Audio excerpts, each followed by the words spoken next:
ամեն ինչ նորմալ կազմակերպելուց հետո Բուլղարիա հասավ մեքենան, սկսեց ջրհեղեղ լինել։ Ջրհեղեղից մի կերպ դուրս էր եկել, վաղորդը մոռացել էր պատոհանը փակել։ Ու ամբողջ ջուրը լցվել էր ապրանքների 40%-ը փչացել էր։ Այս դեպքում ինչ արեցինք։ Պատվիրատուն բնականաբար սպասում էր ապրանքին, որ վաճառեր իր հասույթը ստանար։ Բեռնափոխադրողն էլ հաստատ չէր ուզում փչացնել ապրանքը, քանի որ ինքը ֆորս մաժոր պիտի վճարվի դրա դիմաց։ Ֆորս մաժորի դեպքում արդեն դիմում ենք ապահովագրական ընկերությունների նման ֆորս մաժորային դեպքերում դիմենք ապահովագրական ընկերությունները, քանի որ տվյալ մեքենաները ունեն ապահովագրություն մինչև 300,000 եվրոյի սահմաններում, ապահովագրությունը փոխհատուցեց։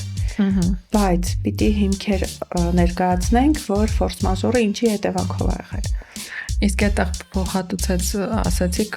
դրական արդյունք ա եղել էլի, բայց որ վարորդներ բաց թողել, բան sense պահերը չեր ազդել, որ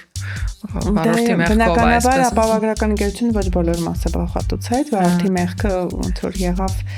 մնացած գումարի չափը, ամբողջը կփոխհատուցեր։